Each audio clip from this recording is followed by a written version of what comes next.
And now we have Iysha Arun from London, self-oriented, making freedom and right to sexuality. Hello, everyone. Can you hear me? Well? Okay. I have an awful habit, which some of you who were here yesterday may have realized, is that I like to ask a lot of questions, and I like a lot of controversy. So just because the Hizmet movement doesn't have a lot of controversy around at the moment, I thought I would bring another topic into the discussion. I've highlighted the key terms here because when I showed a friend my writing, she said that it was a lot of jargon and no one understood anything. Well, would understand anything. So I kind of tried to highlight the main bits, and then I'm going to work through it because I do think, making academia accessible is very important. And it shouldn't just be jargon that a lot of people don't understand. So,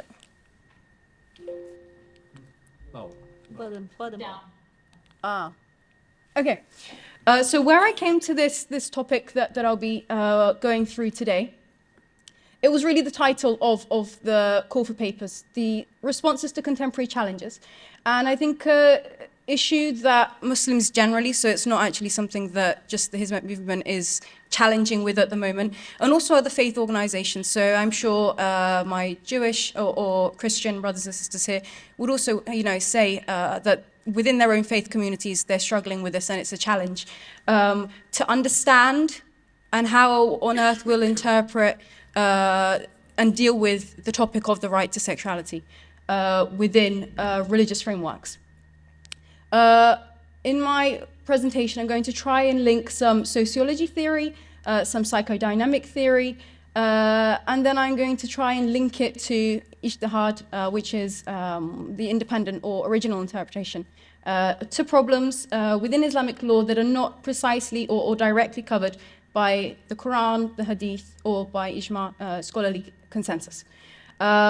With this, I didn't want to just study the Hizmet movement specifically for the reason that I said that this issue is a big issue. It actually covers a lot of faith communities and ground. So I wanted to add a comparative element as well. And I think it's great that we have these conferences, and they've been running before, albeit paused post-coup, that we look at other Islamic movements as well and see if there's anything that can perhaps be adapted to. So the bits that I highlighted from my title that I'm going to kind of bring together and hopefully walk through. And Hafsabla, can you tell me every 5 minutes when I've spoken for 5 minutes? Okay. Okay. So here they are. One of the kind of first things that I want to talk about, and this is a sort of critical lens that I try to take with whatever I'm reading at all. And like I said, I like to ask a lot of questions. So why I think what I think, and why we think as people what we think. And I think as a Muslim living in the West, and visibly Muslim that with my headscarf, there are a lot of things external to myself and perhaps external to my faith as well that also influence how I think. And that's why I've got some psychodynamic theory as well. And I'm going to bring in some sort of decolonial or experiences and approaches inspired by Edward Said as well, and to come into a questioning of my own understanding of self. And here we have Joseph Massad. This is, just some sections from his book, Desiring Arabs. Joseph Massad is also a student of Edward Said at Columbia University, the late Edward Said, and then he's heavily kind of influenced by his work. So just very quickly, the term we use in English for culture emerged at the 18th century. Being 18th century is very important.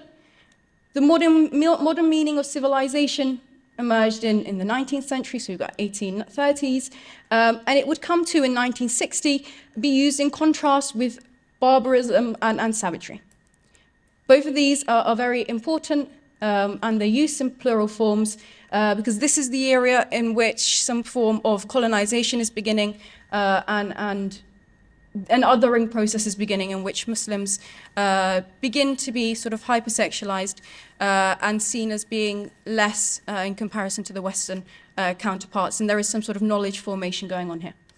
So in the pre-modern Western world, Islam would be critiqued for being hypersexualized. In the modern understanding of Islam in the West, it's actually being critiqued for repressing sexual freedoms. So there's also that sort of contrast as well. And thank you. I think it's quite interesting to see that these kind of critiques that are coming from outside also impact our understanding, and unless, as Muslims, and I'll speak out to the Muslims here, aware that there are non-Muslims in the audience as well, unless we have an awareness of these, I think it can kind of taint how we think about these issues.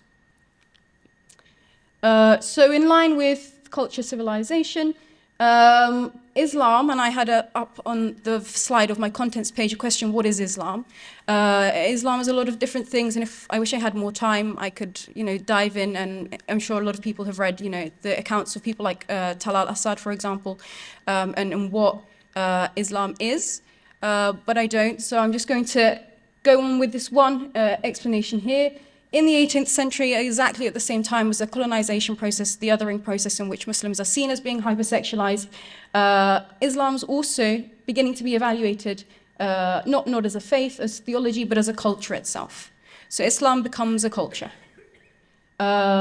This culture is used as a synonym for humanity, reason and freedom, and of course Islam as a culture which is tainted and less taints the rest.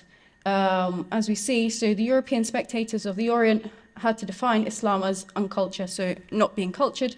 And then the aim of missionaries was no longer to Christianize the sort of Islamic world, but to kind of influence and advocate a process of modernization, because the Muslims are not cultured and they're not modern enough. So that's kind of 18th century onwards. There is within history some sort of examples and times in which this is changes and critiques. We can see, I've got an American depiction which is at the top towards the fall of the Ottoman Empire, which is changes from the European depiction, which is during the period of colonization. So if we change from European colonization to American, perhaps imperialism, we can say neo in front of both for different periods. What we have here is the Muslim man being a monster, a violent monster. He has the Turkish or Middle Eastern hat, which was later banned, on his head, which I think is very important as well, because this is at the fall of the Ottoman Empire, and these symbols were then later banned in Turkey as time goes on. So either way, the Muslim is inferior in this new kind of projection and creation of knowledge, and this I want to question how it impacts my understanding of myself and my faith as a Muslim.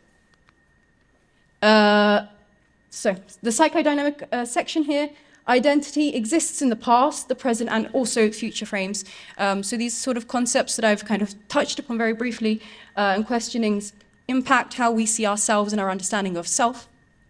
And this can happen through conscious, so I can be aware of it, that the media is presenting Islamophobic accounts, and this will then impact how I feel. Or it might be things like, and I wrote an essay for one of my classes, is belly dancing self-Orientalist, which might seem a little odd, but the Arabic and Turkish for belly dancing is not belly dancing, it's Oriental dance. The term before belly dancing being belly dancing, and its hypersexualization of the form of dance is actually from a French art critique. And then that is then adopted by the Middle Eastern states, and the form of the dance changes, for example. So there are kind of many things in which interactions with the West has actually influenced consciously or unconsciously the Muslim understanding of self. And I'm going to kind of skip that. You may have read it whilst I was talking.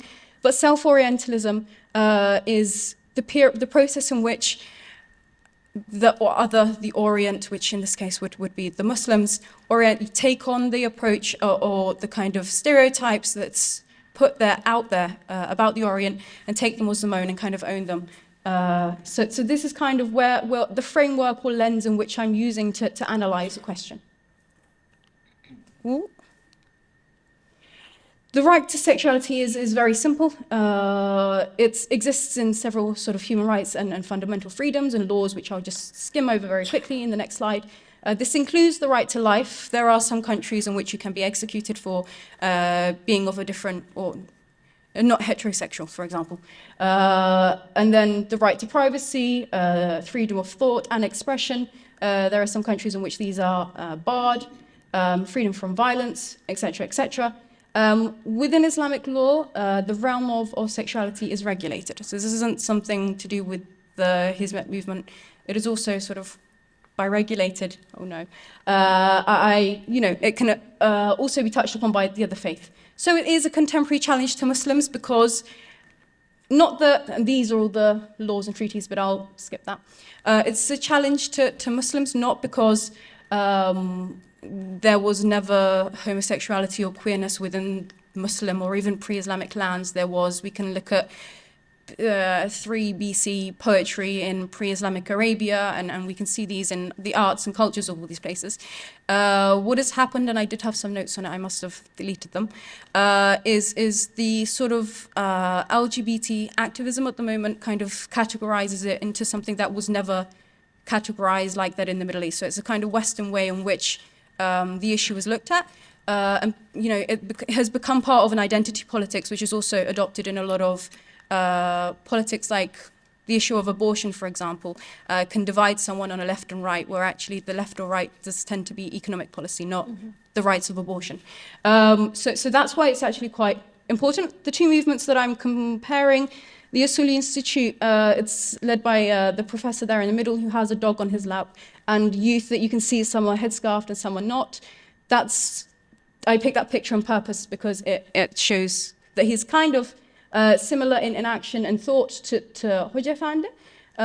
The context in which he's speaking in, which is what I touched upon briefly at the beginning and why I think it's important, is post 9/11 America and an era of Islamophobia.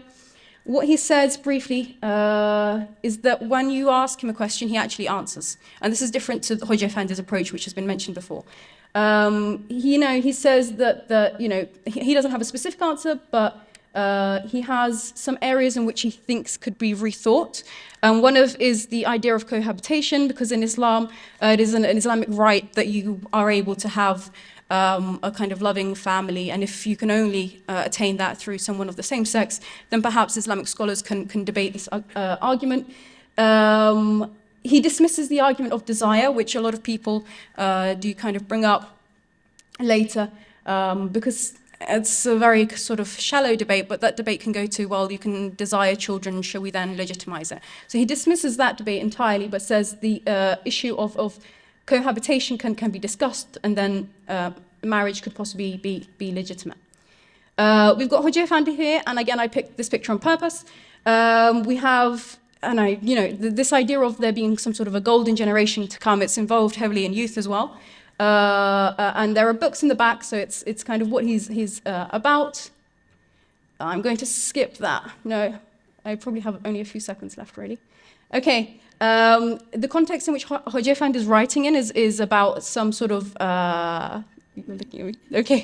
the biases that Turks experience, because Hoca Efendi, although he does have experiences in the West, and several professors' work, like Paul Weller and John Paul, has touched upon how those international experiences have impacted Hoca Efendi's worldview and understanding of Islam. It is also Turkish, and I think the Hizmet movement as a whole is Turkish as well, which impacts a lot of things. When Hoca Efendi is asked about the issue, he says, very clearly, and I think it was John Paul yesterday who said, it's an issue that should be looked at from a human rights framework. But what happens when we look at it through an Islamic framework, and we're actually talking about Muslims in this case? And there he doesn't actually express a view. Gülen's methodology, in comparison to the other scholar and the other movement that we looked in, is actually the work of having istishara. So it's a consensual basis decision-making process which Muslims engage in. You don't actually do istishara, as the purpose of it isn't to create or find the correct answer. For some things, there might not be correct answers. If you look at the Islamic practices of istishara, sometimes the companions of the Prophet would actually disagree with him. But it's the purpose of having this istishara is actually to prevent there being a state of chaos.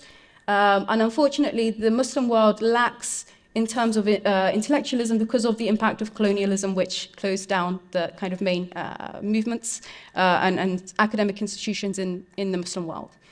These are just some books of Hoca Efendi and then Şems Nur Özdemir, which, although don't touch upon the issue of the right to sexuality, actually talk about the spiritual needs of children and how families are important, which I think from that perhaps individuals can deduce. We have Aswan here on our screen now, and this is Emine Erol, so I'm just going to have to kind of skip and skim through a lot of things, but these are just examples in how the Muslim or the Hizmet community is engaging in discussions. We have our lovely Ahmed Kurucan, who's at the back here, and I did have opportunity to ask some further questions on the issue with him prior, and hopefully I can engage in those conversations as well. What I'll say is that a lot of people have a lot of different approaches. So Aswan and Emine Abla's approach is looking at a more Sufi kind of approach and how that impacts individuals and development of character from an Islamic perspective. Ahmed Kurucan is an Islamic law scholar and specialist, so his is from an Islamic law specialty. Not concrete things aren't said, but kind of not said. There is, and I was talking with another friend walking in about Hendrix's concept of Hizmet being strategically ambiguous.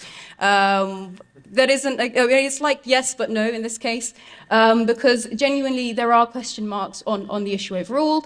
Here are just some kind of Hizmet youth engaging in human rights activism. So even outside of the, I'll wrap it up. Okay, so there are a lot of different, like I tried to use different mediums that the Hizmet movement people engage in, including social media and journalists, sources, but I'll stop there. So thank you, I did go over a lot, but thanks.